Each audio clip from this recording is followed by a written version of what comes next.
Entonces, la clase pasada nos habíamos quedado al principio del ejemplo de sus perfectos, donde la función de utilidad, digamos, era de esta manera, pues el individuo 2 era 2x más y, el individuo B era x más y ambos tenían unidad, ambos bienes. Y habíamos dicho, muy importante, que en este ejemplo yo no podía plantear un lagrangiano porque la función quiero maximizar, la función objetivo, no es estrictamente cuasi-cóncava, y entonces los supuestos del teorema de Contuque no se cumplen, entonces no puedo aplicarlo. ¿Listo? Entonces, la manera de encontrar la demanda marshalliana era hacer un poco el ejercicio de decir, vean lo siguiente. Oh. Este individuo, dada la función de utilidad que era 2x más y, para el individuo A, digamos, gana dos útiles dividido entre px, porque gana dos útiles por cada unidad de x, y en eso se gasta px pesos. Entonces, digamos, gana dos útiles dividido entre px, o sea, por peso, si gastan x. Y si gastan y, gana un útil sobre py. Entonces, él va a gastar en x siempre y cuando, o más bien, va a gastar todo en x, siempre y cuando dos útiles sobre px sea mayor que un útil sobre py, o lo que es lo mismo, 2 sea mayor que px sobre py. Va a gastar todo en y, siempre y cuando dos útiles sobre px sea menor que un útil sobre py, o sea, obtenga utilidad más barato gastando en y que gastando en x. Y esto pasa cuando 2 es menor que px sobre py. Y por último, es indiferente entre x y y cuando 2 es igual a px sobre py. Y eso nos había hecho que la función de demanda de este individuo se debería ver una cosa de este estilo. Ahora, también habíamos dicho que vamos a normalizar py igual a 1, que lo podemos hacer porque los precios son positivos, entonces sería 2 es igual a px, 2 es menor que px y 2 es menor que px. Entonces aquí sale que la demanda de x de este individuo se ve así. Es si el precio de x es menor que 2, que es este caso de acá, entonces él gasta todo en x. O sea, gasta su ingreso dividido entre px, es todo lo que compra en x. Si el precio de x es igual a 2, entonces él es indiferente, entonces gasta cualquier cosa entre 0 y su ingreso dividido entre el precio de x. Y por último, si el precio de x es mayor que 2, entonces él gasta 0. ¿Estamos de acuerdo hasta ahí o no? Sí. Ok, listo. Y entonces ahora, para el individuo B, que su función de utilidad era xb más y, B, la cosa es parecida, porque si él gasta, o pues recuerden, ¿cómo sería él? Gana un útil por cada px si gastan x, y si gastan y, pues sería un útil sobre py. Entonces, en este caso, él gasta todo en x, siempre y cuando lo que, digamos, el retorno en útiles por su inversión en x sea mayor que el retorno en útiles por su inversión en y. Y esto pasa cuando px, cuando 1 es mayor que px. Gasta todo en y, pues cuando la desigualdad va al revés, o sea, cuando 1 es menor que px. Aquí recuerden que py estamos suponiendo que es igual a 1, ¿no? Y por último es indiferente cuando esto es igual, o sea, cuando 1 es igual a px. Y de aquí yo puedo decir que su demanda se ve así, se ve si px es menor que 1, entonces él demanda todo de x, o sea, el ingreso sobre px. Si px es exactamente igual a 1, entonces él demanda cualquier cosa entre 0 y el ingreso de x.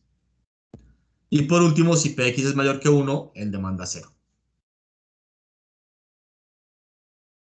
¿Todo el mundo Profe, está de acuerdo? Sí, dale.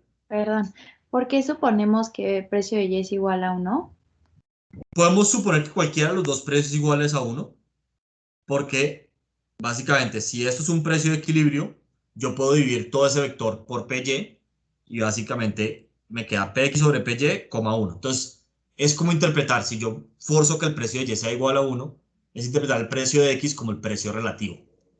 Es como volver a Y, o el objeto Y, la unidad monetaria. Perfecto, gracias. Dale. Listo. Entonces ahora, todos estamos de acuerdo en la demanda de A y de B de X. Aquí está la de A, y aquí está la de B, ¿no? ¿O hay preguntas hasta ahí? No, todo claro. Listo. Súper, entonces, ahora ya encontramos las demandas marshallianas. Vamos al paso 2,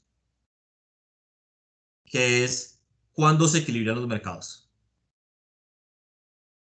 O sea, cuándo la demanda es igual a la oferta. Ahora, por la ley de Walras, si hay dos mercados, yo solo tengo que comprobar que demanda es igual a oferta en un mercado. ¿Estamos de acuerdo? Porque si un mercado está en equilibrio, el otro también va a estar en equilibrio, ¿o no? Sí. Sí. Entonces me voy a enfocar en el mercado de X, que es para el que saqué la demanda. Listo. Si ustedes se dan cuenta mirando estas dos curvas de demanda, estas curvas de demanda, digamos, son constantes en una porción, después como que cambian y después vuelven otra vez constantes, ¿o no? Entonces, digamos, la demanda de B es como siempre es lo mismo, siempre y cuando el precio sea menor que 1. Después es cualquier cosa, justo en 1. Y después es siempre lo mismo que es 0, si el precio de X es mayor que 1 o no. Y la de A es parecido, pero cambias en 2 o no. Sí. Entonces yo lo que voy a hacer es que voy a probar a ver qué precios hacen que demanda sea igual a oferta, pero lo voy a probar sistemáticamente. ¿A qué me refiero con eso? Voy a probar en este intervalo, voy a probar justo cuando el precio es 1, cuando el precio está entre 1 y 2, justo cuando el precio es 2 y cuando el precio está entre 2 e infinito. Es el precio de X. Entonces voy a probar para estos diferentes precios porque yo sé que en las diferentes regiones como que la demanda se comporta igual. Entonces digamos la demanda entre 0 y 1 para ambos individuos se comporta igual en esa región. Después justo para uno se comporta igual y así sucesivamente. ¿Tiene sentido eso? ¿Lo podría volver a repetir, profesor, por favor? Sí. Entonces, las curvas de demanda, por ejemplo, enfoquémonos cuando el precio es menor que 1. Cuando el precio es menor que 1, para el individuo B es el ingreso dividido entre su precio. Y para el individuo A es lo mismo. Entonces, como que sin importar cuánto es el precio de X, en esa región la demanda se ve parecida. Mientras que, por ejemplo, cuando el precio es igual a 1, como que la demanda de B cambia y la de A se mantiene igual o no. Entonces, como que tengo que hacer estos casos por aparte. No puedo como resolver un sistema de ecuaciones porque las funciones de demanda no son continuas. ¿O no? Ok, ok, ya entendí, gracias. Listo. Entonces, lo que vamos a hacer es para estas diferentes regiones de precio, ver si hay un precio tal que demanda es igual a oferta. Si hay un precio para el que demanda es igual a oferta, entonces estamos en equilibrio y si no, pues no estamos en equilibrio. ¿Estamos todos de acuerdo hasta ahí o no? Sí. Listo. Entonces arranquemos con la primera región. Entonces, lo primero que va a hacer es ver cuánto es la demanda de A y cuánto es la demanda de B, porque estas dos cosas es la demanda agregada. ¿Estamos de acuerdo? Y queremos ver esto cómo se compara, cómo se comparta con 2, que es la oferta agregada. ¿Por qué 2 es la oferta agregada? La suma de las dotaciones. Exacto. Listo. Entonces, ¿cuánto es la demanda de A en esta región? Cuando el precio está entre 0 y 1. Vamos a ver acá arriba.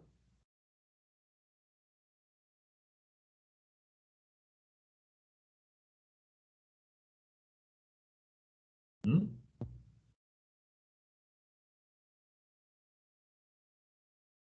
Es ingreso entre precio de X. Consume puro X. Exacto. Entonces sería el ingreso de A sobre el precio de X.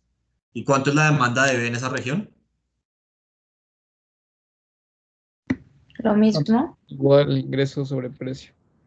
Listo. Pero es el ingreso de B, ¿no? Solamente como para clarificar. Entonces, ¿el ingreso de A cuánto es? Recuerden que el ingreso en estas economías es yo cojo mis dotaciones y las vendo a precios de mercado, ¿no? Sí, Entonces el individuo A tenía uno de cada bien. Entonces sería 1 por PX más 1 por PY sobre PX. Y para el individuo B sería lo mismo, ¿o no? Porque él también tenía uno de cada bien. Sí, Ya hemos dicho que el precio de Y era 1, ¿no?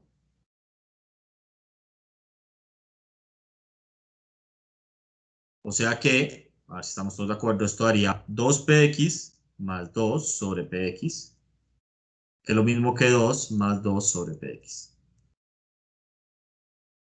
Y esta es la demanda agregada. Y de nuevo la idea es comparar esto con 2, que es la oferta agregada. Entonces, ¿cómo se comparan estos números? lo de la izquierda es mayor que lo de la derecha, creo. Estás en lo correcto, porque como PX es un número entre 0 y 1, esto acá, lo que está a la izquierda, siempre es mayor que lo que está a la derecha, ¿o no? Porque es como 2 más un número positivo, pues es mayor que 2, ¿o no? Sí, sí, Entonces, acá no puede haber equilibrio. ¿Estamos de acuerdo o no? de acuerdo. Listo. Ok, muy bien. Ahora vamos al segundo caso. ¿Qué pasa si el precio es exactamente igual a 1? Entonces, de nuevo, vamos y miramos cómo serían las demandas de cada individuo. ¿Cómo sería la demanda del individuo A? Si el precio es 1. ingreso entre precio. ¿Listo? Entonces sería ingreso de A sobre precio de X. ¿Y cómo es la demanda del individuo B?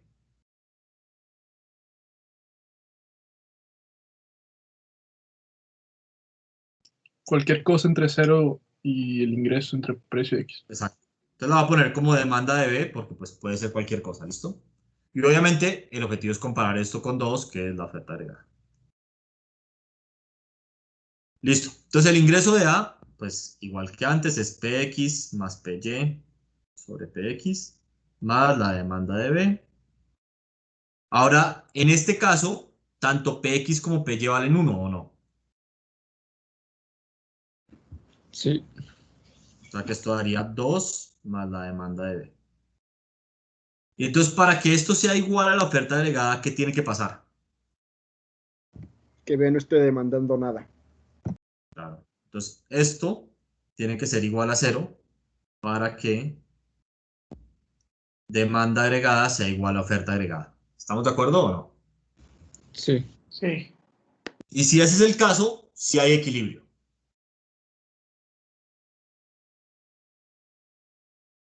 Entonces acá habría un equilibrio.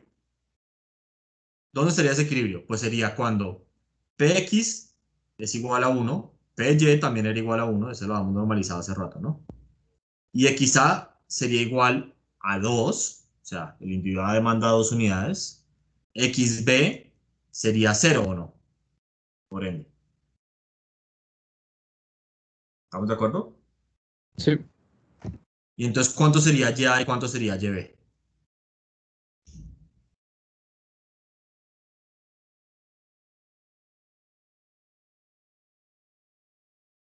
Ya sería 0 y YB sería 2.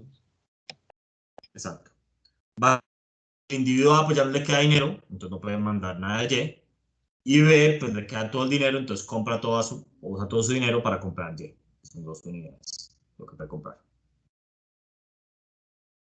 Listo. Entonces acá hay un equilibrio, ¿no?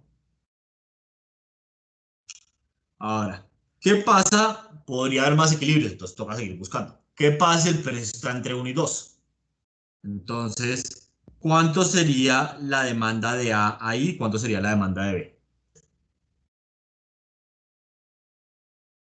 La de A sería ingreso sobre PX y la de B sería 0. Exacto. Entonces sería ingreso sobre PX más 0. Entonces el ingreso de A, pues ya sabemos que es, ¿no? PX más PY sobre PX. Sabemos que PY es 1. Entonces quedaría 1 más 1 sobre PX. ¿De acuerdo? Sí, ¿Y esto cómo se compara con 2? Que es la oferta agregada.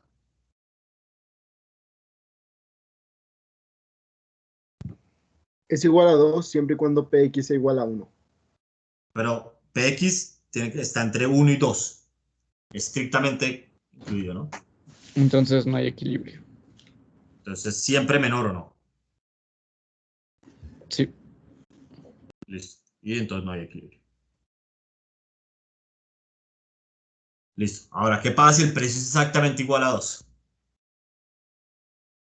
Entonces, ¿cuánto sería la demanda de A y cuánto sería la demanda de B? la demanda de A es 0 y la de B igual. No, la de A es cualquier cosa o no. Ah, ya, sí, sí. Listo. Entonces sería demanda de A más 0.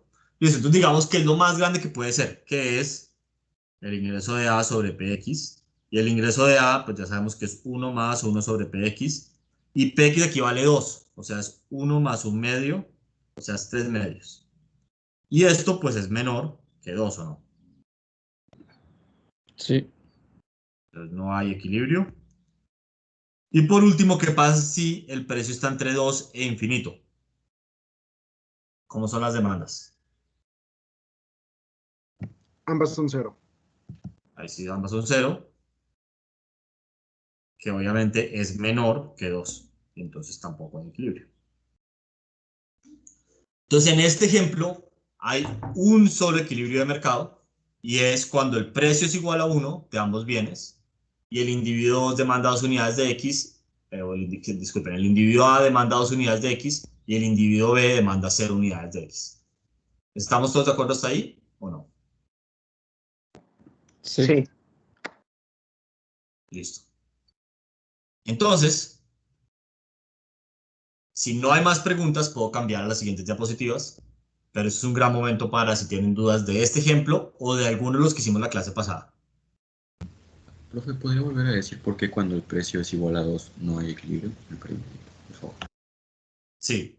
Entonces, básicamente, cuando el precio es 2, vamos a ver acá, el individuo B demanda 0 y el individuo A demanda algo entre 0 y, pues, digamos, lo que más pueda comprar, que es el ingreso dividido entre PX. Entonces, dado que B no demanda nada, yo digo, bueno, probemos a ver qué pasa si A se gastara todo su ingreso en X, como si demandara lo más posible. Entonces, es como si esta demanda fuera el ingreso sobre PX. Y el ingreso sobre PX, recuerden que es PX más PY sobre PX y que PY vale 1, ¿no? Entonces esto es 1 más 1 sobre PX. PX vale 2, entonces 1 más 1 medio. Entonces la demanda agregada es 3 medios, que es menor que la oferta agregada. Entonces como hay menos demanda que oferta, no puede ser un equilibrio. Va, perfecto. Gracias. Listo. ¿Alguna otra pregunta de este ejemplo o de los anteriores?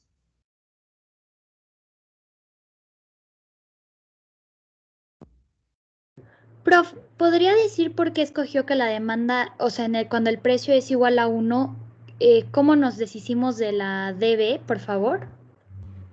Sí, claro. Básicamente, cuando el precio es igual a 1, el individuo B puede demandar cualquier cosa o no. O sea, le da igual demandar entre 0 y pues todo su ingreso gastárselo en X o no. Entonces, O sea, dado que el puede ser uno u individuo... otro. ¿Cómo? O sea, cuando pusimos esas dos opciones de que podría ser o 0 o todo, es de que sí estaba totalmente indiferente, ¿verdad? Sí, y no solamente 0 todo, sino cualquier combinación en la mitad también, ¿no? O sea, él puede gastarse, no sé, 10 pesos en X y el resto en Y. Le da igual. Es indiferente de todo eso. Ah, ok, ok. Y Entonces, entonces nosotros básicamente, sí, digamos como que que lo fuera cero. forzamos.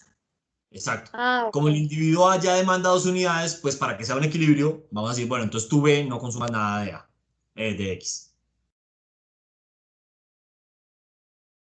Ok, muchas gracias. Listo, va.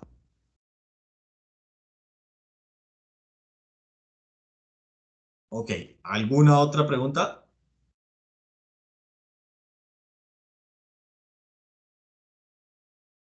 Ok, entonces solamente para resumir, recuerden, lo que hicimos esta clase y la clase pasada básicamente son unos ejemplos de cómo encontrar equilibrios competitivos. Y lo que hicimos en todos los casos, solamente que en unos podíamos usar Lagrangiano y en otros no, es primero encontrar la demanda y después ver a qué precios se balancea la demanda con la oferta, la demanda agregada. Entonces primero encontramos la demanda de todo el mundo, digamos cuando es diferenciable, eso lo hacemos con Lagrange, encontramos la demanda marshalliana y si no, pues nos toca usar un poco como de lógica económica, pero encontramos primero la demanda de todos los individuos y después vemos a qué precios la demanda agregada es igual a la oferta agregada. ¿Bien? Bien. Listo. Entonces ahora pasemos, digamos, a las siguientes diapositivas. Y lo que vamos a hacer ahora es ver algunas propiedades del equilibrio. Entonces, básicamente, nos vamos a hacer primero un par de preguntas. La primera es si siempre hay un equilibrio. La segunda es si el equilibrio es único. Y después de eso vamos a ver el primer y el segundo teorema del bienestar, que son como el pan de cada día de los economistas. ¿Listo? Entonces arranquemos con la primera pregunta, que es si siempre hay un equilibrio, sí o no. Entonces, solamente como en resumen, lo que vamos a hacer en las siguientes 10, 15 minutos es tratar de demostrar esto a un nivel muy general. Y lo que vamos a encontrar es que en general la respuesta va a ser que sí. Después vamos a ver cuáles van a ser las condiciones, pero en general la respuesta es que sí. ¿Cómo vamos a hacer eso? Vamos a demostrar que un equilibrio es un punto fijo. Ay. No, no estornudé. Ok, entonces vamos a demostrar que un equilibrio es un punto fijo de una función. ¿Listo? Ya vamos a ver qué función y qué es un punto fijo. Solamente como un recordatorio, un punto fijo de una función es tal que si yo le meto f de x, me escupe x otra vez. O sea, es algo que tal que si yo lo meto en la función, me devuelve exactamente lo mismo. ¿Listo? Es un punto fijo. Sí. Ok. Entonces ahora, intuitivamente pensemos en una función de ajuste de precios. Entonces, si la demanda es mayor que la oferta, ¿qué debería ser esa función de ajuste de precios para tratar de llegar al equilibrio? ¿Aumentar el precio? Exacto. Entonces, si aumenta el precio, en general baja la demanda y aumenta la oferta, ¿o no? Sí. Y lo opuesto. Si hay exceso de oferta, entonces debería bajar el precio, ¿o no? Para incentivar la demanda y bajar la oferta.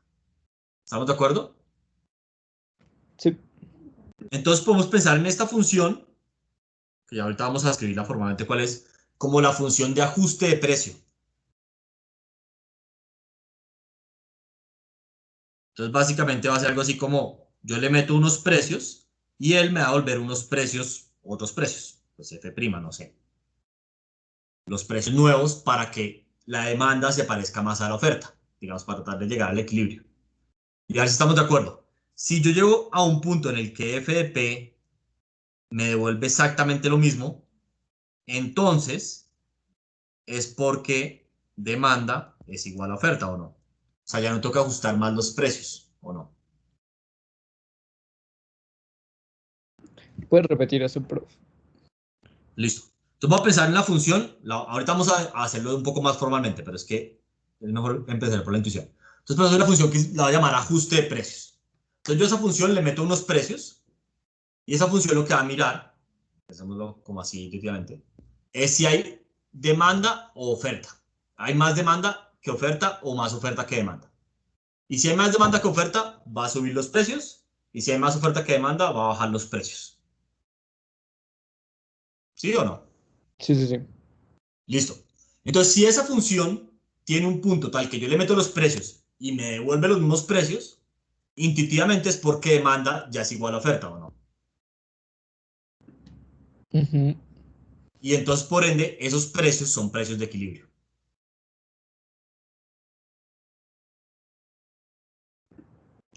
Ok. ¿Por qué si ¿Sí? metes los precios y intuimos nosotros que ya está en Sí. equilibrio? Si quieren, piensen en la función, y esto es más o menos lo que vamos a hacer en el futuro, como, no sé, como, se llama como un subastador. Entonces, lo que está tratando de hacer el subastador, como en una plaza de mercado, es que oferta sea igual a demanda. ¿Listo? Entonces, digamos que yo le digo, vea, vaya y pregunte cuánto es la demanda a estos precios y vaya y pregunte cuánto es la oferta a estos precios. O sea, yo le doy unos precios. Si él mira que demanda mayor que oferta, entonces sube los precios. Y si mira que oferta mayor que demanda, los baja. ¿Estamos de acuerdo o no? Sí. Y él va a hacer este proceso iterativamente hasta un punto en el cual demanda es igual a oferta. Ujú. Entonces, en ese punto, él ya no va a tener que ajustar los precios. Entonces, si yo le doy una lista de precios, o sea, los precios de equilibrio, él me va a volver los mismos precios, ¿o no? Sí. Y ese va a ser intuitivamente el equilibrio de mercado, porque es cuando demanda es igual.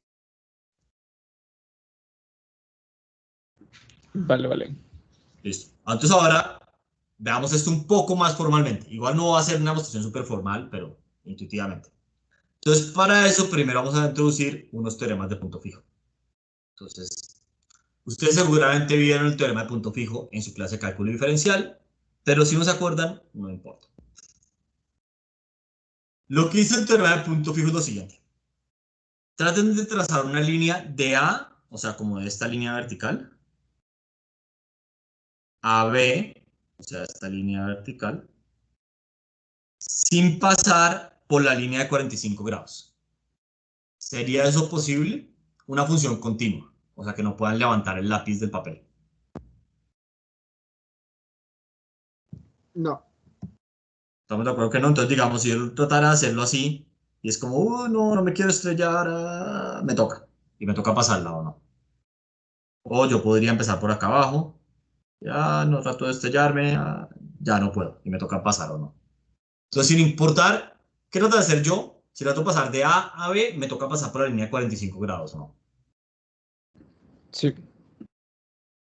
Entonces, cualquier función, eso es lo que va a decir el teorema, que vaya de A a B, va a pasar por la línea de 45 grados, ¿o no? Intuitivamente. Eso es una verdad matemática. ¿Estamos de acuerdo? Sí. Listo. Algo importante es que la línea de 45 grados tiene esta propiedad. Y es que si esto vale X, ¿cuánto vale f de X? X. X. Exacto. Y pues para la línea negra se cumple lo mismo, ¿no? Si esto vale, no sé, X', entonces ¿cuánto vale f de X'? X prima. Listo. Entonces, dado que toda función tiene que pasar por la línea de 45 grados, toda función tiene un punto fijo. ¿Estamos de acuerdo o no? Sí. Listo. Y el teorema literalmente dice eso. Es un teorema que ustedes vieron según un cálculo diferencial, pero de nuevo no importa si no se acuerdan. Dice, para cualquier función que va de 0,1 a 0,1, o sea, como del espacio al mismo espacio, que es continua, o sea, yo no puedo levantar el lápiz del papel, existe un punto tal que f de ese punto me devuelve el mismo punto. O sea, x estrella es un punto fijo de la función f. ¿Listo? Sí. Sí. Ese teorema tiene una versión en varias dimensiones. Que la intuición es la misma, solamente que pues sea un poco más complicado porque no va a ser de como 0,1 a 0,1, sino de un espacio más complejo. Entonces va a decir, para cualquier función que va de un espacio al mismo espacio, ahorita hablamos de ese espacio cuál es, que sea continua, existe un punto tal que f del punto es igual al punto. O sea, esto quiere decir que P estrella es un punto fijo de f. Profe, ¿Sí? tengo una duda. ¿Por qué tiene que ser entre 0 y 1? O sea, ¿por qué el de ejemplo anterior fue entre 0 y 1? No, o sea, no tiene que ser, pero es que uno puede mapear cualquier espacio vectorial de una dimensión a 0, 1.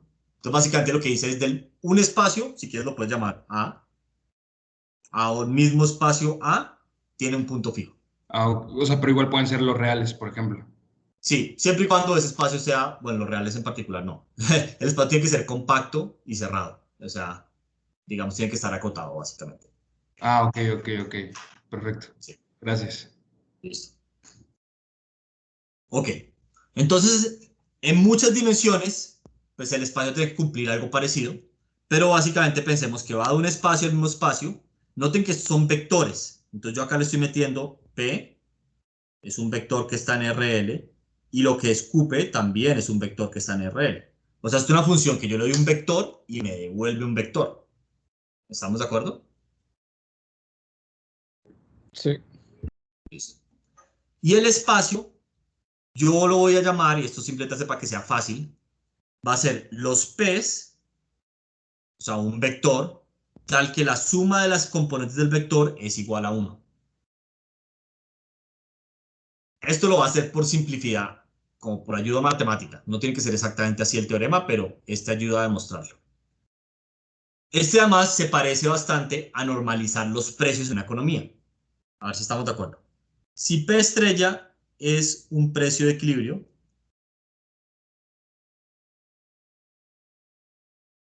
nosotros habíamos dicho que C por P estrella también o no. ¿Estamos de acuerdo o no?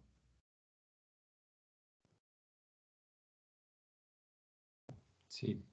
En particular, P estrella dividido entre la suma de los PLs es un precio de equilibrio también o no. Noten aquí básicamente es como si C fuera 1 sobre la suma de los PLs. ¿O no? Sí. Y a esto lo va a llamar el precio, no sé, B. ¿Listo? Es un precio también. O P gorrito si quieren. Vale. Si yo cogiera la suma de los P gorritos, ¿eso a cuánto sumaría?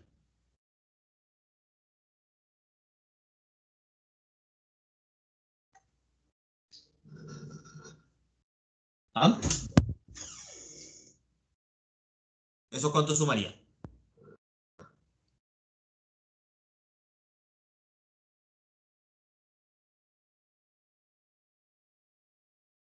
¿Qué opinan? ¿No? ¿Nada?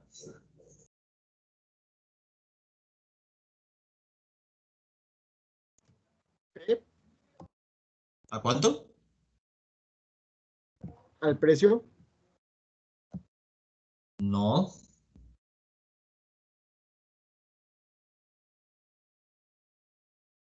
A ver, hagámoslo manualmente. Esto sería P1 dividido entre la suma de los PLs más P2 dividido entre la suma de los PLs. ¿Sí o no? Porque el P gorrito es el vector de precios, ¿sí o no? Cada uno está dividido entre la suma de los PLs. No sería Más 1. P3, la suma de los PLs. Y así hasta PL, ¿o no? Sí. O sea, esto es lo mismo que 1 sobre la suma de los PLs. P1 más P2 hasta PL. Que es lo mismo que la suma de los PLs sobre la suma de los PLs, ¿o no? Que es 1. Entonces, básicamente lo que hice es que cogí el precio original, lo normalicé por la suma de los precios, o el vector de precios, lo normalicé por la suma de los precios, y eso me da unos precios gorrito, tal que la suma de sus componentes es 1 o no.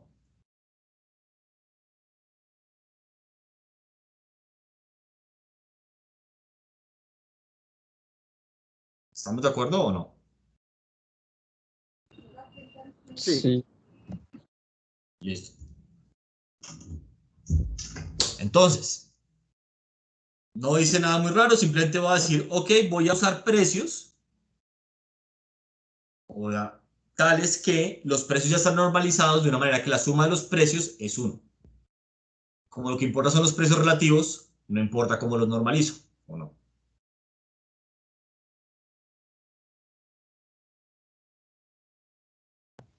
Sí. Listo. Ok, entonces recuerden, el objetivo es probar que existe un equilibrio competitivo en el mercado. Para eso, vamos a demostrar que el equilibrio competitivo es un punto fijo, una función. Y como por el teorema que acabamos de ver, casi todas las funciones tienen un punto fijo, pues casi todos los mercados van a tener un equilibrio.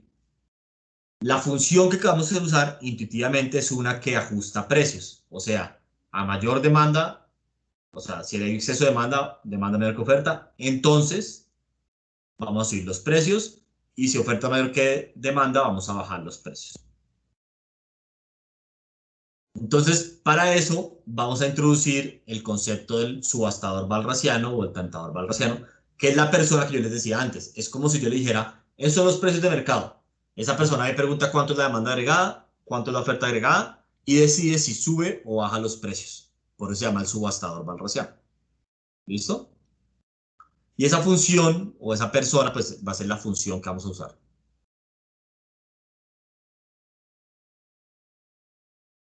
Entonces, antes que nada, tengo que definir la función de exceso de demanda. Entonces, la función de exceso de demanda va a ser una función vectorial que pertenece a RL, que va a estar compuesta de el exceso de demanda de cada uno de los bienes o de los mercados. Entonces, va a ser el exceso de demanda del bien 1, el exceso de demanda del bien 2, el exceso de demanda del bien 3, hasta el exceso de demanda del bien L. ¿Estamos de acuerdo o no? Sí. Sí. Entonces a esta función le entra un vector de precios y devuelve el vector de excesos de demanda. Sí. Listo. Muy bien. Ahora, noten que el exceso de demanda, pues básicamente es la suma de las demandas, ya lo sabemos, menos las ofertas, ¿o no? Sí. Listo. Pero la demanda ya es la demanda marshalliana, ¿o no? No es una demanda cualquiera, es la demanda ya como optimizada. Es lo que la gente demanda a un precio.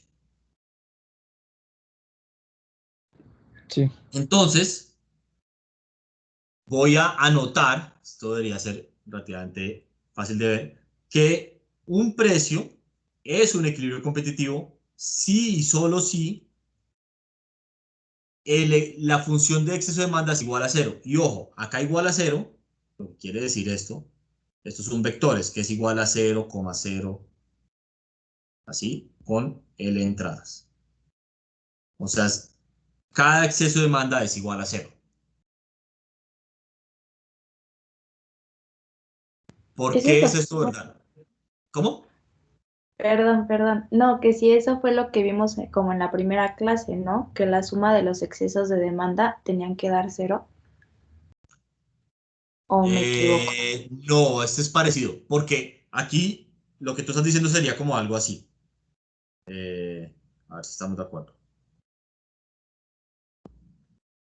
Es algo parecido a esto, lo que tú estás diciendo, ¿o no?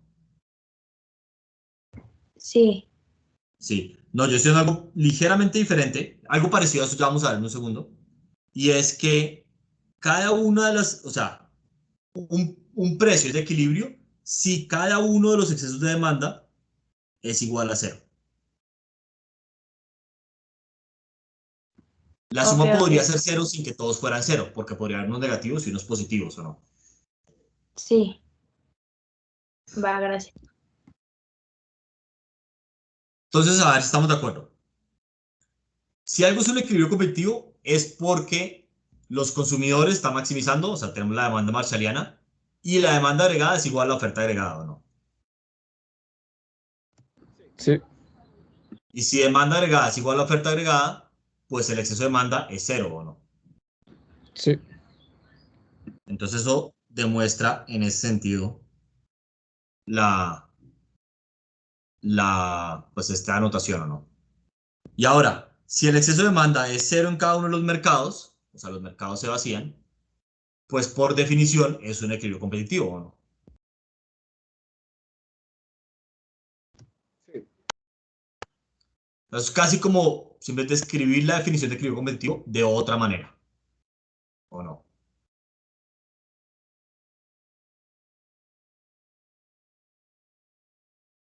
¿Sí? Sí, sí, sí. Listo. Sí. Listo. Ahora, esto va a ser importante. Esta función tiene tres propiedades. Entonces, esta función ZP.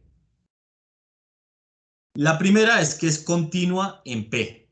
Recuerden que ZP era pues Z1 hasta ZL. Entonces, para que esta función sea continua, lo que necesitamos es que cada uno de estos sea continuo. Pero Z, pues I o lo que quieran, L, es la suma de los XL estrellita de la persona 1 hasta la persona I, menos la sumatoria de los WLs de la persona I. ¿Estamos de acuerdo o no? Sí. Entonces, esto acá es una constante cualquiera. Entonces eso pues es continuo o no. Sí. Y si cada una de estas demandas es continua, pues la suma es continua o no.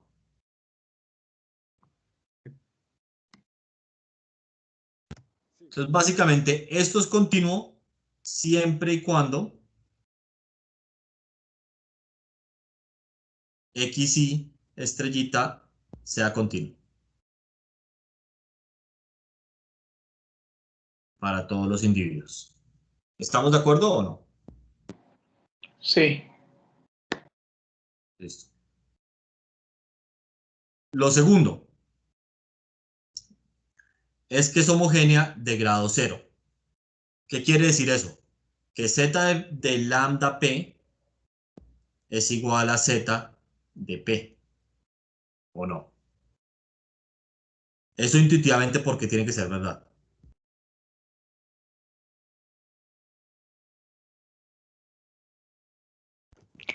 Prof. Algo más.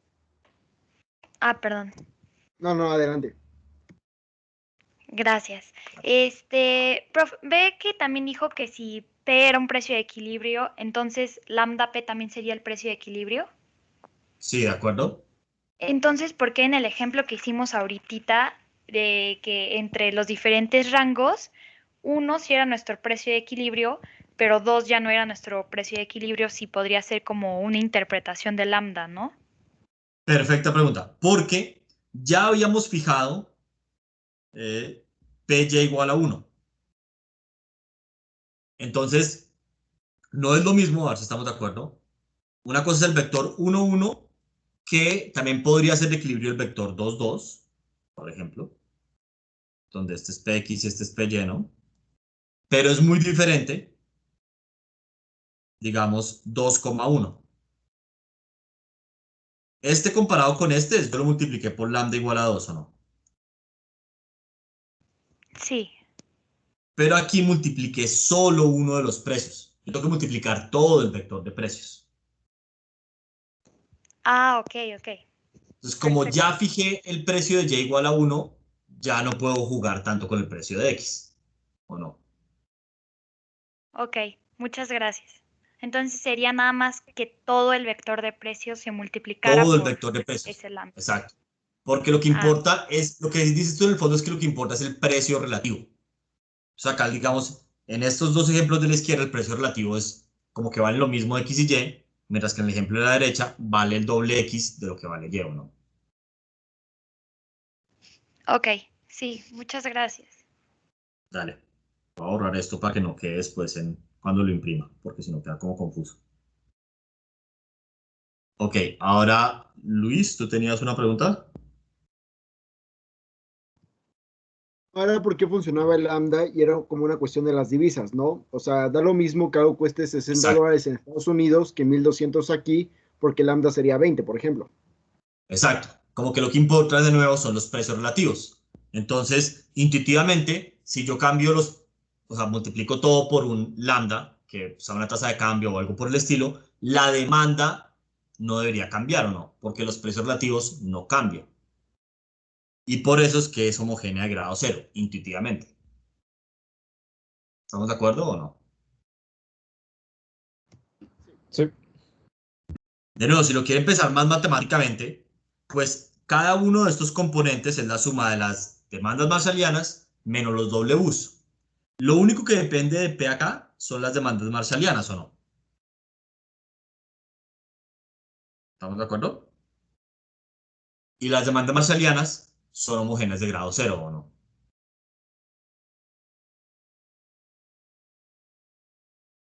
¿No? Sí. Entonces, digamos, la función de exceso de demanda hereda esa propiedad de las demandas marshallianas. Esa es como la razón matemática.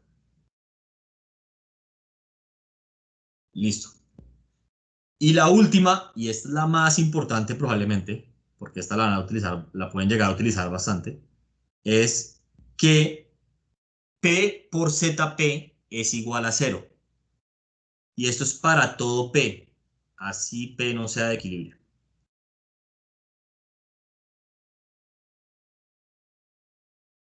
O sea, lo que dice esto es que P1 por Z1P más P2 por Z2P más PL por ZLP, que la suma de esto es igual a 0.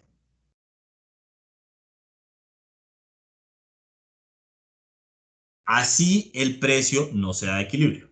Si el precio es de equilibrio, esta igualdad es medio obvia, ¿o no?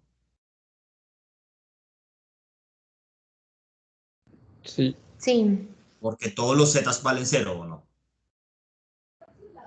Ujú. Pero eso también se cumple así el precio no sea de equilibrio. Y entonces, de nuevo, la manera de pensar en esto, o la que me parece más intuitiva, es como en comercio internacional. Pensemos que hay dos bienes solamente y que México tiene un superávit comercial en el bien 1. Entonces, lo que nos está diciendo esto es que tiene que tener un déficit comercial en el bien 2, porque si esto fuera un ejemplo de dos bienes, diría P1 por Z1 más P2 por Z2 tiene que ser 0. Entonces piensen que esto es negativo, positivo. O sea que hay un exceso de demanda. Y esto se traduciría a un déficit comercial, ¿o no? O sea, Sí. yo consumo más de lo que produzco en el país, ¿o no? Y entonces importo ese consumo extra. ¿Estamos de acuerdo? Sí. Entonces yo ese consumo extra, pues está en unidades del bien, lo multiplico por el precio de ese bien. Y eso me da cuánto me está costando ese déficit comercial, ¿o no? En pesos mexicanos. ¿Estamos de acuerdo?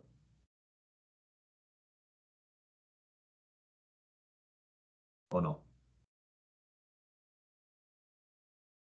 ¿No? Sí, Y entonces, profesor. lo que me está diciendo esta ecuación un poco por el otro lado es que yo tengo que compensar ese déficit comercial con un superávit por otro lado. O sea, lo que me está diciendo es que esto de acá tiene que ser lo opuesto al déficit. Y entonces la intuición de eso es, pues digamos, yo tengo un déficit comercial con el mundo en el bien A, necesariamente le tengo que vender al mundo más del bien B para con ese dinero poder pagarles lo que les debo del bien A, ¿o no? Es imposible que estas dos cosas no sumen 0, porque si no, quiere decir que estoy gastando más dinero del que me entra, ¿o no? Sí. Y por eso es que la suma de todo esto tiene que ser igual a 0. En la economía del mundo. Igual lo puede empezar con comercio internacional, que a mí me parece más intuitivo, o con personas en una economía cerrada donde no hay nadie más. Es básicamente el exceso de demanda que hay de algo, pues lo tenemos que estar financiando con un exceso de oferta por otro lado. Bueno. Sí. Y por esto, solamente en caso de que, pues, imagino que ustedes lo saben, lo han visto en otra clase, pero no importa. Si ustedes miran cualquier país del mundo, una serie de importación y exportaciones en el tiempo, se ve algo así. No importa cuáles importaciones y cuáles exportaciones. Las series van una con la otra. Y es porque en el largo plazo ningún país puede sostener un déficit o un superávit comercial. Porque si tengo, por ejemplo, más importaciones que exportaciones, pues eventualmente tengo que compensar con más exportaciones porque si no, ¿con qué plata estoy pagando esas importaciones? ¿O no? Sí. Entonces, siempre, no importa qué país sea del que estemos hablando, si ustedes miran importación y exportaciones, se mueven en conjunto. Y por eso es como chistoso cuando alguien saca pecho, algún presidente o funcionario del gobierno o lo que sea, no importa cuál sea el partido, de que las exportaciones son más que las importaciones o viceversa.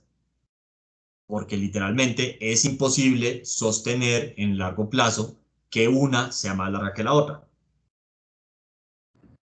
Ahora, si uno es pro comercio, pues de pronto le importa que la suma de las barritas, o sea, la suma de lo azul y lo rojo, pues sea muy alto. O si es anticomercio, pues que sea muy bajito. Pero literalmente, en el largo plazo, es imposible que una sea más larga que la otra. Y por eso siempre se mueven en conjunto. Por la ley de Walras, básicamente. ¿Estamos de acuerdo o no? Sí. Listo. Súper. De nuevo, solamente porque quiero que esto muy claro, esto se cumple así los precios no sean de equilibrio.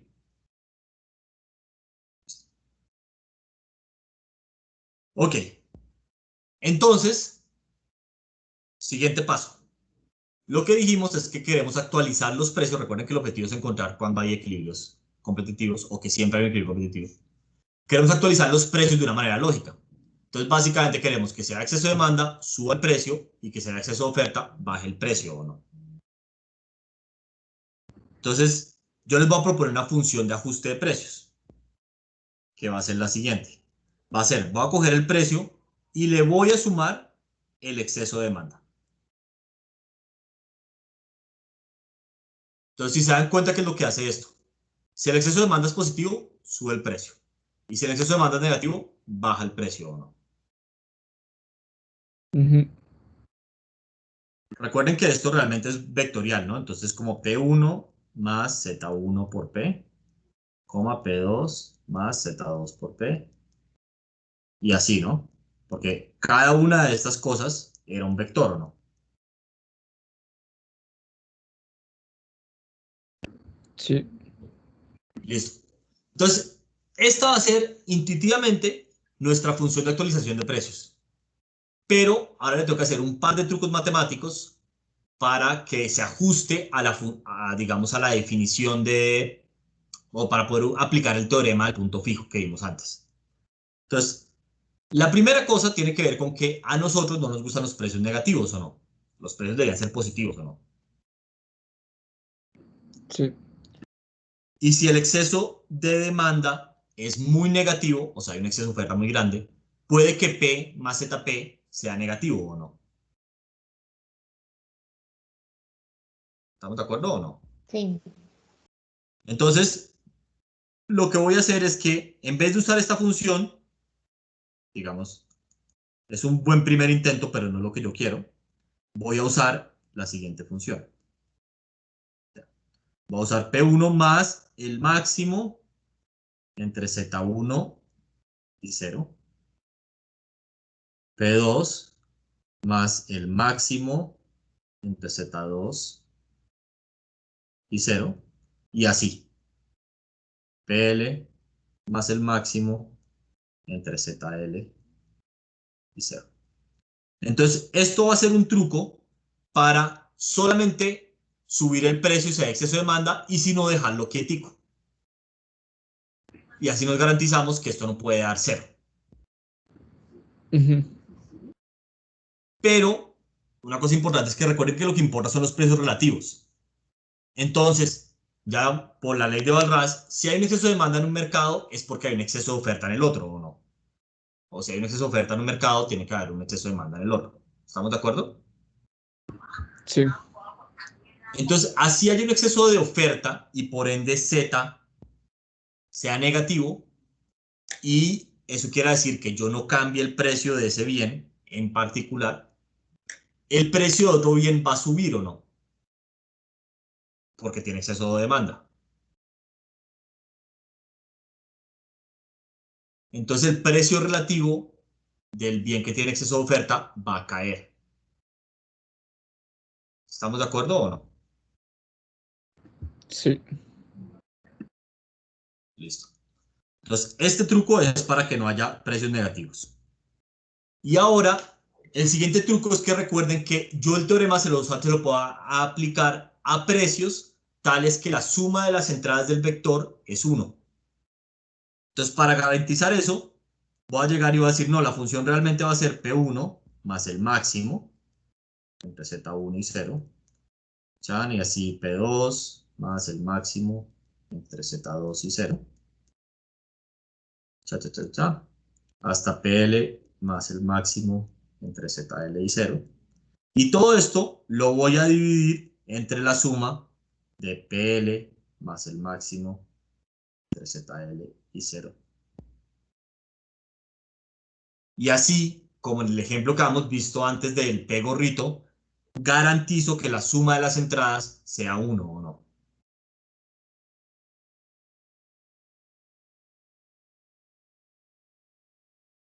¿Estamos de acuerdo o no? Sí. Listo.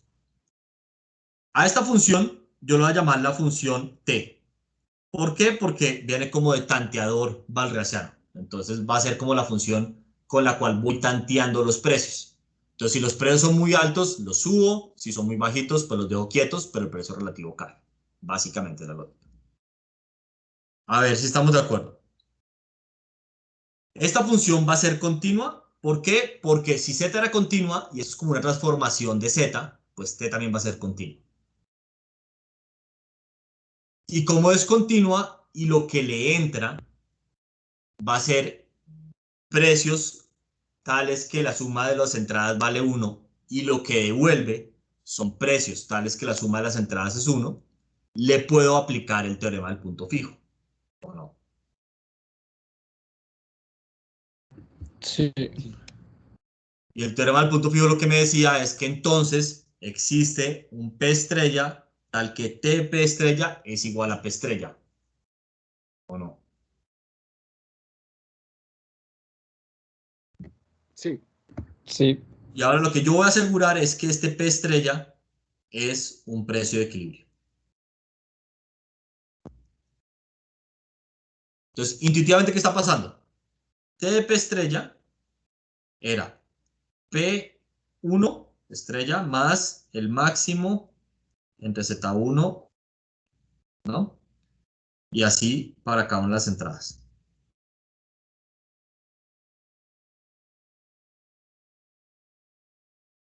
Dividido entre la suma de los PLs más el máximo. Esa parte no importa mucho. Entonces, si los precios no cambian, ¿cuánto tiene que ser el máximo entre Z1 y 0? O sea, ¿cuánto tiene que ser Z1? Mayor a 0, ¿no? No, menor o no. Porque si los precios no cambian, o sea, yo devuelvo exactamente lo mismo, esto tiene que ser igual al final que P1 estrella hasta PL estrella, porque es un punto fijo. Entonces, ¿cuánto tiene que valer Z1? 0. Exacto. ¿Y cuánto tiene que valer ZL? Igual 0. Exacto. Y entonces, lo que quiere decir eso es que Z de P estrella vale 0 o no. O sea, Z1 es igual a 0, Z2 es igual a 0, y así porque esto era un vector, ¿o no? Sí. O sea que al peso P estrella tengo que el mercado se equilibra, porque demanda es igual a oferta.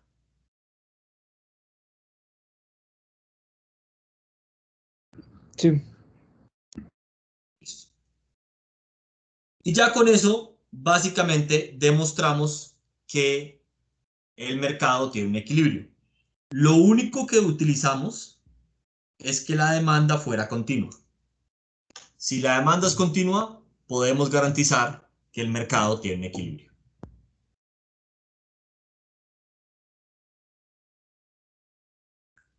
Ahora, a veces la demanda no es continua. ¿Cuándo, por ejemplo, la demanda no es continua? Bueno, en este ejemplo. En este ejemplo, ¿por qué la demanda no es continua?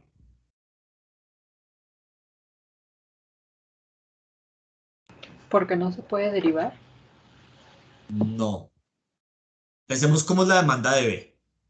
O sea, una cosa es que sea diferenciable, otra cosa la utilidad, otra cosa es que la demanda en sí sea continua. Pero ¿cómo es la demanda de B? La utilidad de L es el máximo entre X y Y, ¿sí o no? ¿Estamos de acuerdo? Puntitos, ¿no? ¿Cómo? Son como puntitos. Ahora hagámoslo como, voy a fijar el precio de Y igual a 1, ¿listo? Eso lo puedo hacer porque los precios son positivos, ¿o no? Sí. Listo. Entonces, hagámoslo por casos. Siempre lo más fácil. ¿Qué pasa si... Entonces, voy a hacer 3 casos. ¿Qué pasa si Px es menor que 1? ¿Cómo sería la demanda de B?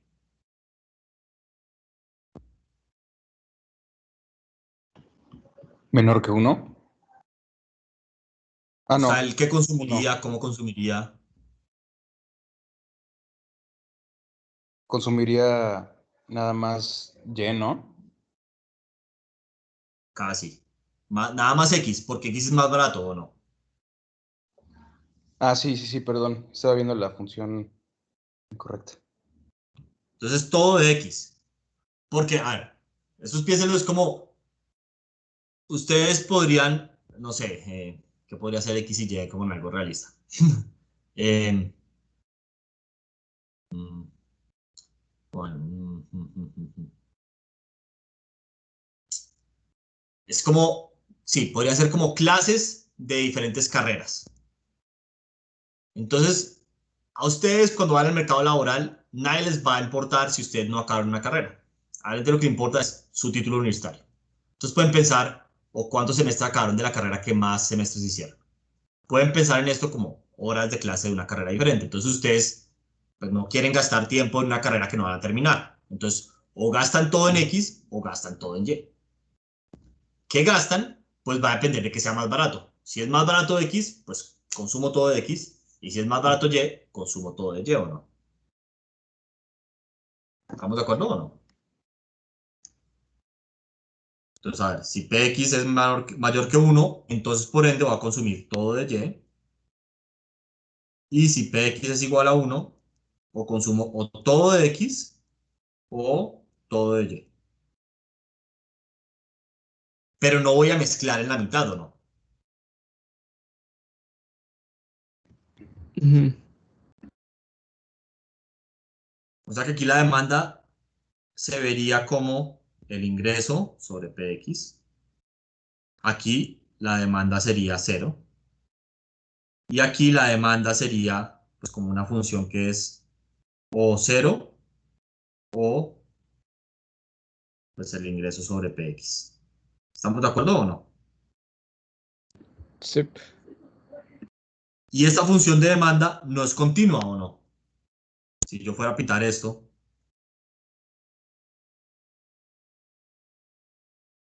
¿cómo se vería? Es una función a trozos, ¿no? Exactamente. Cuando Px es menor que 1, básicamente yo voy consumiendo más de X, menos de X a medida que aumenta el precio, ¿no? ¿Estamos de acuerdo? Y Ajá. cuando X es mayor que 1, consumo 0. Entonces es una vaina como así. Cuando PX es mayor que 1, consumo 0. Después tengo un punto acá y tengo un punto acá. Nada en la mitad. Y después va disminuyendo así o no. Ujú. Sí.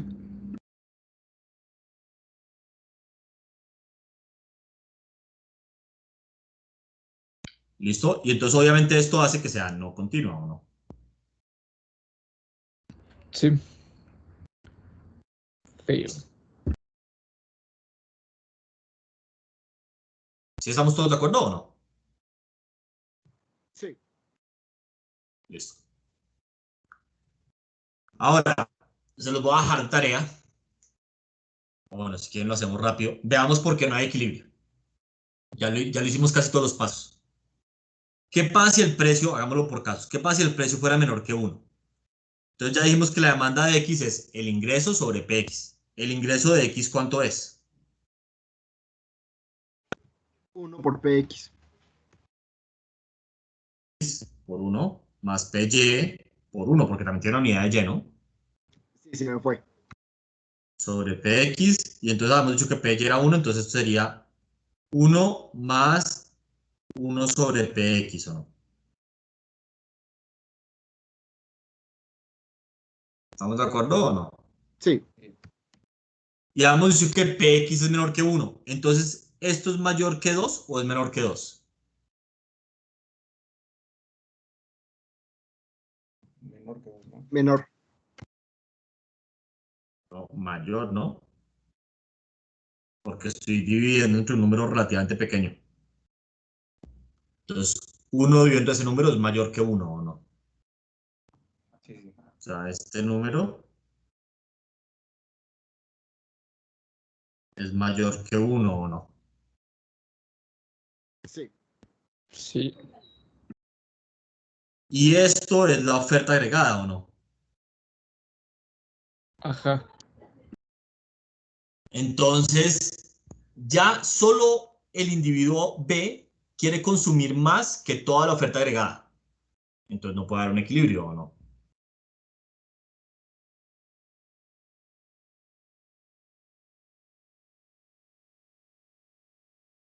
¿No? Sí. Listo. Para Y va a pasar lo mismo, pero ahora el desbalance va a estar en el mercado de Y, porque va a querer consumir tanto Y que va a ser más Y que la oferta. Y si el precio es igual a 1, entonces en el mercado que él consuma, bien sea el de X o el de Y, va a haber un desbalance por una razón similar. ¿Estamos de acuerdo o no?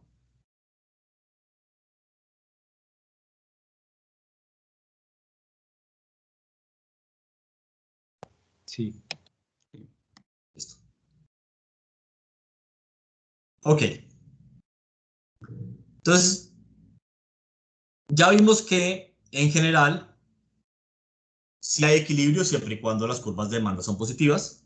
La siguiente pregunta es si el equilibrio es único. ¿Cuál es la respuesta a eso? No.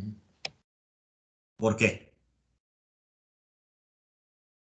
Porque siempre va a haber como, digamos, esta relación de precios que se va a mantener, o sea, si suben en la misma proporción. Eso es más que eso. Incluso hemos visto ejemplos en los que hay múltiples precios de equilibrio o no, como múltiples relaciones de precio. ¿Se acuerdan el ejemplo de complementos perfectos? Ahí había 3 precios de equilibrio o no. Sí. Entonces, ya hemos visto que en general, pues puede haber múltiples precios de equilibrio o no. Sí. Entonces, no tiene por qué ser único. Entonces, digamos, acá la respuesta es, ¿hay siempre un equilibrio? Sí, si la demanda es continua. Son continuos. ¿Y es un equilibrio único? No necesariamente. También hemos visto ejemplos donde sí es único. Entonces, pues también puede pasar. Muy bien. Entonces, ya con eso, vamos a la siguiente, que es la propiedad tal vez más importante como en la economía clásica del equilibrio de mercado, y es el primer teorema del bienestar. Entonces lo voy a escribir así en palabras y después discutimos qué quiere decir. Entonces lo que dice el teorema del bienestar es lo siguiente. Suponga una economía de intercambio y supongamos que todos los consumidores tienen funciones que son débilmente monótonas, o sea, prefieren más que menos, débilmente. Lo que dice el teorema es lo siguiente. Si eso se cumple y tenemos un equilibrio competitivo, recuerden que el equilibrio es la asignación y los precios. Entonces, esa asignación es un óptimo de Pareto. O sea, en palabras, si nosotros llegamos y dejamos que los individuos vayan al mercado e intercambien voluntariamente, el resultado que van a llevar es un óptimo de Pareto.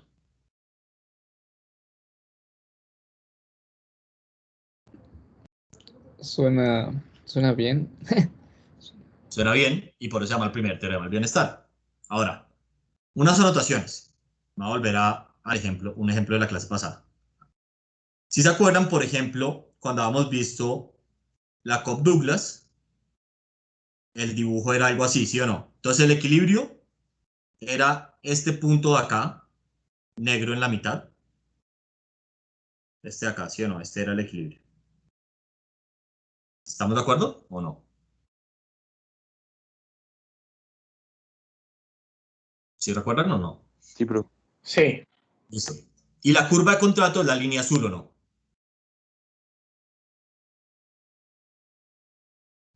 Sí. Tal vez acá, Sí. ¿sí o no? Acá se ve mejor. Y la curva de contrato era la línea azul. Entonces noten que el equilibrio está sobre la curva de contrato, que es lo que dice el primer teorema del bienestar. O sea, el equilibrio es un óptimo de Pareto. Pero no todos los óptimos de Pareto son equilibrios. O sea, hay otros puntos en la curva de contrato que no son equilibrios de esta economía, ¿o no? O sea, el teorema va en una dirección. ¿Estamos de acuerdo o no?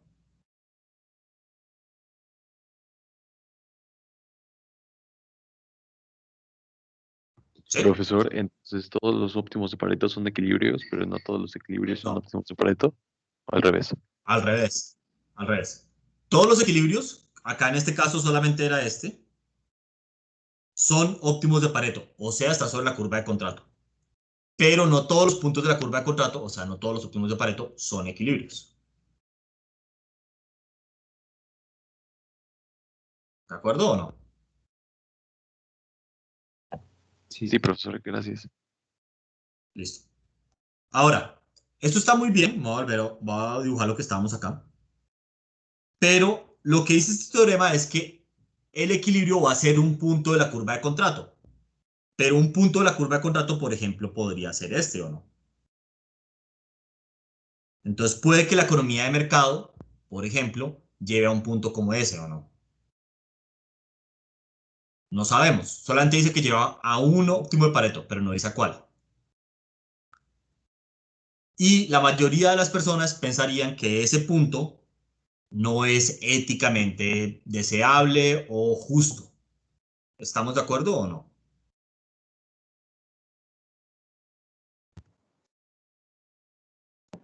Sí.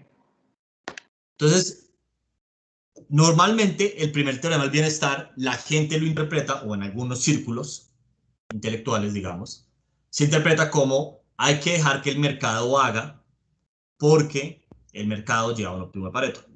Pero entonces ahí quiero como hacer dos anotaciones bien grandes.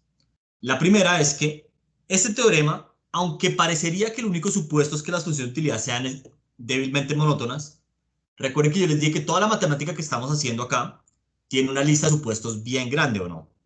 Que era, por ejemplo, que hay mercado para cada bien, o sea, que no es necesario recurrir a un mercado negro, que hay único precio para cada bien, que hay competencia perfecta, que a los, digamos, agentes les importa antes su consumo y no el consumo de los demás. Todas esas cosas, ¿estamos de acuerdo o no?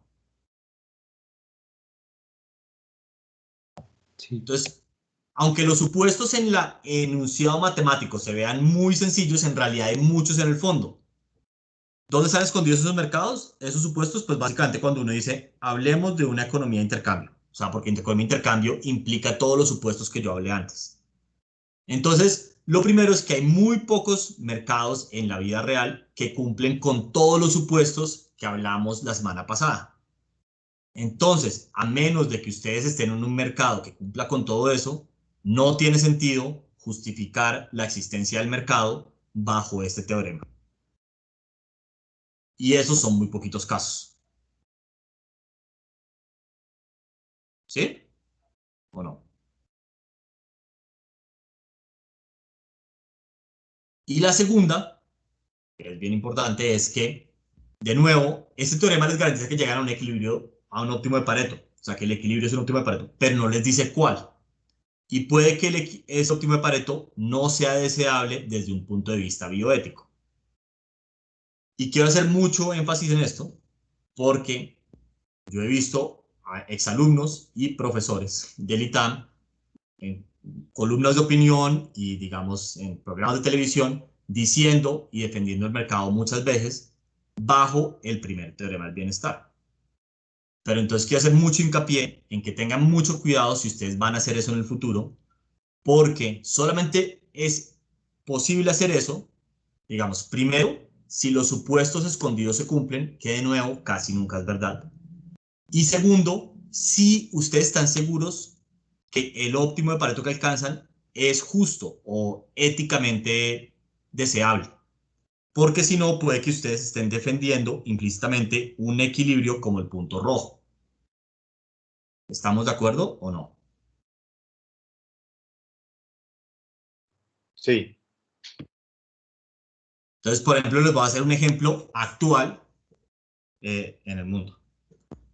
Hace poco hubo mucha controversia porque el gobierno mexicano, que cambió de curso, pero bueno, no permitía, igual que la mayoría de los gobiernos del mundo hoy día, que las empresas privadas y los, digamos, ciudadanos comunes compráramos vacunas. Y entonces mucha gente decía, no, eso está mal porque el mercado es eficiente y nos va a llevar a un óptimo de Pareto. Esa era una de las grandes, digamos, defensas de esa idea. Pero implícitamente, dejar que la gente privada compre vacunas es priorizar la vacunación por poder adquisitivo y no, digamos, por riesgo de muerte. ¿Estamos de acuerdo o no? Sí, totalmente. Sí, profe. Entonces, eso es como llevarnos casi que a un equilibrio como el de acá, el rojito, donde los ricos o los gente con mayor poder adquisitivo tienen las vacunas y están muy bien y los demás no, porque estamos en un mundo donde, digamos, la oferta de vacunas está limitada, como una economía de intercambio, básicamente.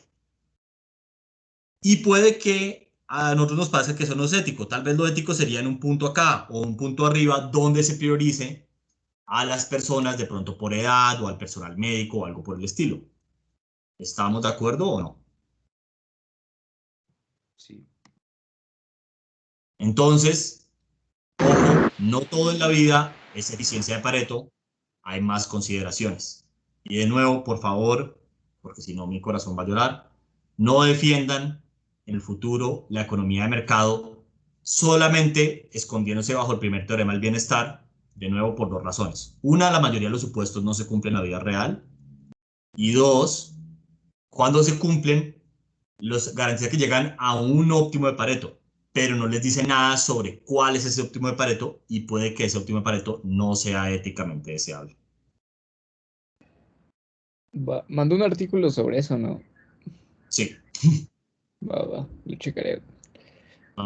Chequenlo, porfa, que de verdad espero que ustedes no sean el que escribe en el Financiero en el día de mañana una columna de opinión defendiendo que los privados compren vacunas bajo el supuesto de que los mercados son eficientes, porque me haría muy triste.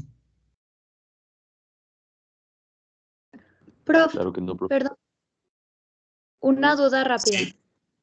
Dale. Se supone que se llega al equilibrio en Pareto sin la necesidad de lo que era el planificador social, o si hay necesidad de que No, se meta exacto, esa es central. gran pregunta, porque no lo aclaré, pero toda la razón. Lo bonito del teorema es precisamente que no se necesita el planificador central. Entonces, básicamente, esto formaliza como la idea de Adam Smith, que es como, no es que el panadero haga el pan por ayudarme a mí, sino el mercado se encarga de que lleguemos a un resultado que es óptimo de Pareto sin necesidad de planificador central.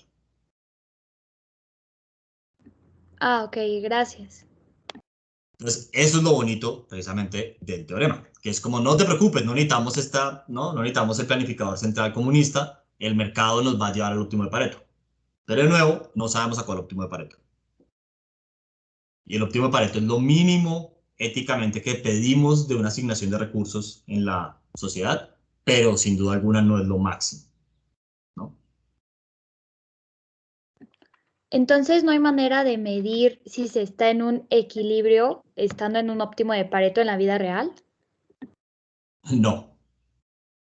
O sea, gran pregunta. No, es muy difícil. O sea, uno podría como identificar un par de situaciones en las que está o no está, digamos, como muy puntuales, pero es muy difícil porque para encontrar un equilibrio en la economía necesitamos saber cuáles son las preferencias de todo el mundo y las dotaciones de todo el mundo. O sea, para poder hacer todos los pasos que hicimos antes, ¿o no? Y lo mismo para encontrar los óptimos de Pareto. Entonces, la ventaja de, digamos, de este teorema o de la economía de mercado es que como cada persona va por su cuenta y maximiza, pues a lo que lleguen va a ser un óptimo de Pareto.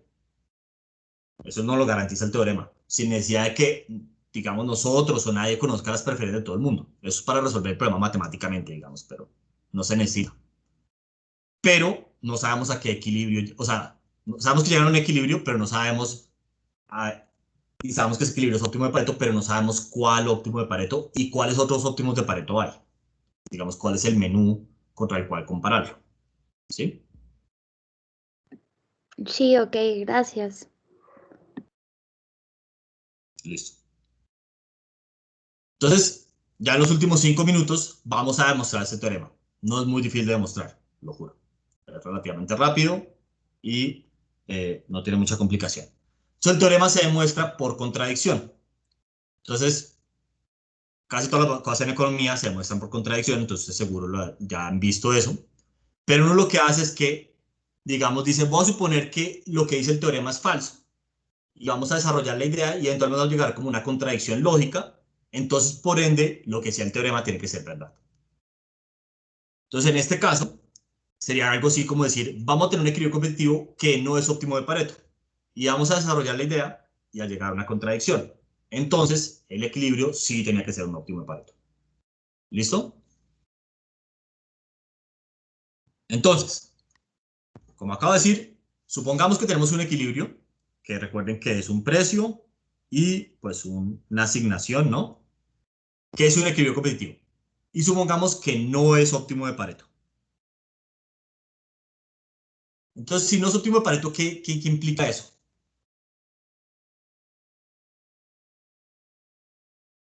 Que puedo mejorar la condición de un consumidor sin empeorarle de otro. Exacto. Con una asignación factible. Entonces, básicamente, lo que quiere decir es que es factible. Vamos a tener una asignación, disculpen, la voy a llamar X gorrito, que es factible y que Pareto domina. ¿Qué quiere decir que Pareto domine?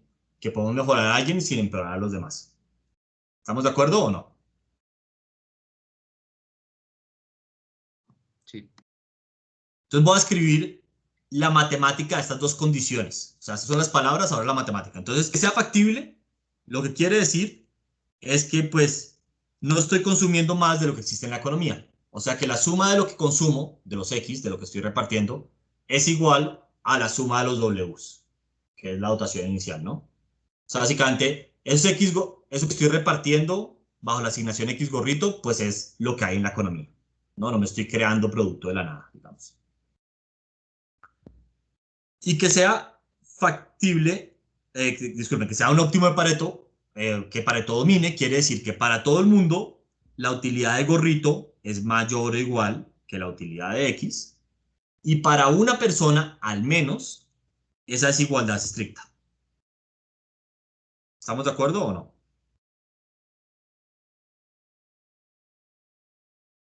Sí. Ajá. Listo. ¿Ok? Entonces, desarrollemos la idea un poco más. A ver si todo el mundo está de acuerdo conmigo. Si X gorrito le da más utilidad que X al individuo Y estrella, entonces, ¿por qué no lo compró? Tiene que ser que no le alcanzaba la plata, ¿o no? Porque si le alcanzaba la plata, pues lo hubiera comprado, ¿o no? Sí. Entonces tiene que ser que el vector de precios por X gorrito es mayor que el vector de precios por W. O sea, mi gasto bajo X gorrito es mayor que mi ingreso. ¿Estamos de acuerdo o no? Sí. Listo. Para el resto de los individuos, ya esto no tiene que ser estricto, sino que tiene que ser mayor o igual, ¿o no? Porque puede que yo lo pudiera comprar, pero no quisiera, o puede que no. ¿O no? Bajo este mayor o igual. O sea, para el resto de los individuos, tengo que P por X gorrito es mayor o igual que P por W. Pero para un individuo tengo que esto es mayor estricto. ¿Estamos de acuerdo o no? Ajá. Sí. Y entonces ahora lo que voy a hacer es que voy a sumar el lado izquierdo de estas desigualdades para todo el mundo y el lado derecho para todo el mundo. O sea, voy a sumar el gasto de todo el mundo al lado izquierdo y el ingreso de todo el mundo al lado derecho. Entonces voy a tener que la suma de los ingresos de todo el mundo es mayor estricto que la suma, disculpen, la suma de los gastos es mayor estricto que la suma de los ingresos. ¿Por qué es mayor estricto?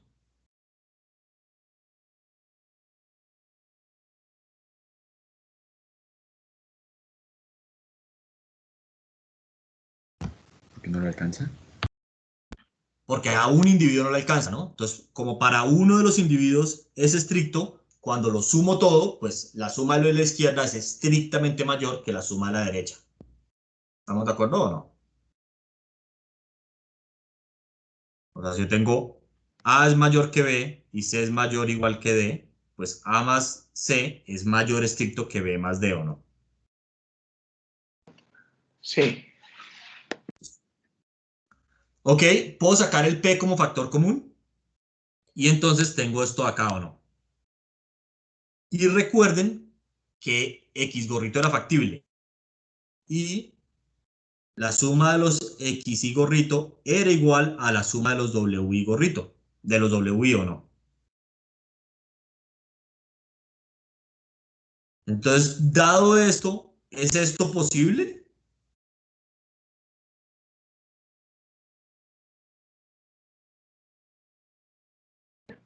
O sea, No. si esto acá es igual a esto, ¿es posible tener esta desigualdad? No. Claro. Y entonces acá está la contradicción. ¿No? Contradicción.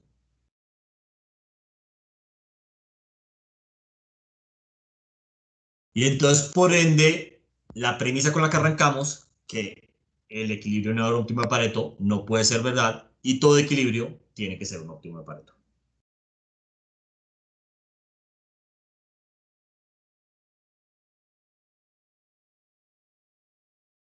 Entonces, muy bien. Básicamente, todo esto arrancó que dijimos, eficiencia en el sentido de Pareto es lo mínimo que debería alcanzar un planificador central y lo que estamos diciendo es el mercado alcanza ese mínimo. Entonces, súper bien, el mercado básicamente, sin necesidad de que nadie dirija a todo el mundo, alcanza este mínimo de repartición de recursos o este mínimo que esperamos que una repartición de recursos se cumpla. Y tiene un sentido práctico y es que si queremos asegurar equilibrios, pues solo tenemos que buscar dentro de los óptimos de Pareto, ¿o no?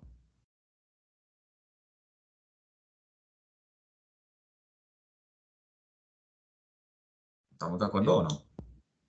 De acuerdo. Listo.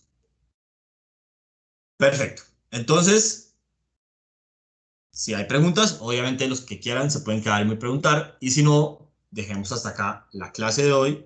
Y la siguiente clase seguimos con el segundo teorema del bienestar. Yo tengo una duda como curiosa de la función ZP. ¿Es Ok. es una ecuación lineal? ¿Es una ecuación lineal? No, o sea, o sea, para que fuera una ecuación necesitaríamos igualarla a algo, ¿no? Bueno, es lineal. Sí. Pero es una, y no es necesariamente lineal porque esto recordemos que es Z1 hasta ZL, ¿no? Y cada Ujú. uno de estos zetas es la suma de los xis estrella menos la suma de los wis, ¿no? Para el bien L, digamos. Sí. Y estos x pueden no ser lineales. Como por ejemplo, no sé, la función de demanda de una Cobb-Douglas, pues que sale una Cobb-Douglas es no lineal o no. Entonces al final, los zetas no tienen que por qué ser lineales. Pero No es sé si eso era... ¿Cómo? Pero es homogénea, ¿no? La función, porque es Es Cobb-Douglas. homogénea, sí. Sí, pero la función de demanda que sale de la Cobb-Douglas no es lineal, ¿o no? Si no estoy mal es, digamos, si fuera esto sería como el ingreso sobre, digamos, 2px o algo así, ¿o no? Eso no es lineal en x, en p, es exponencial, ¿o no? Sí. Y así, entonces las funciones de demanda no tienen por qué ser lineales, entonces las zetas no tienen por qué ser lineales. No sé si eso responde a tu pregunta, o tal vez no la entendí, siempre es una posibilidad. Va. Es que hace tiempo viene a definición de ecuación lineal, o linealidad, pero ahorita lo checo, porque lo que hace esa función es que son todas las sumas, ¿no? O sea, O una sea, función lineal para los literalmente tiene que ser algo así, y- donde esto es una matriz y esto es un vector. Ajá. O sea, básicamente es como una suma de A por X más B por Y más C por así. Ujú. Y pues igual a B, ¿no? Donde esto también es un vector. Esa es la definición de una ecuación lineal, literal. O un sistema de ecuaciones lineal. Pero entonces, de nuevo, eso no lo cumple esto porque si es una función que no, pues digamos, como la demanda de una Cobb-Douglas, que es exponencial, tú la puedes escribir como una constante por la variable. O sea, yo no podría escribir 1 sobre 2px, no lo podría escribir como A por px. Vale. Va a checar la definición que había buscado, porque a lo mejor ni era esa, pero ya luego se la mando por Ok, correo. Gracias, profe. dale, va que va. Profe, yo tengo una duda muy boba. Dale. No entiendo por qué en la prueba tiene que ser el precio por la demanda mayor que el precio por la dotación inicial. No puede ser que sea menor. ¿Acá? No puede ser que sea menor. No, porque entonces, mira, a ver si estamos de acuerdo. Lo que dijimos que para el individuo Y, esto pasa. O sea, yo tengo más utilidad con gorrito que con X o no. Ajá, ok. Entonces, tú, dado que gorrito te hace más feliz, pues lo comprarías si pudieras costear o no. Ok, sí. Entonces, necesariamente tiene que ser que no lo puedes costear. Entonces, que no lo puedas costear lo que quiere decir es que tu gasto, que es esta parte de acá, es mayor que tu ingreso. Sí, perdí de vista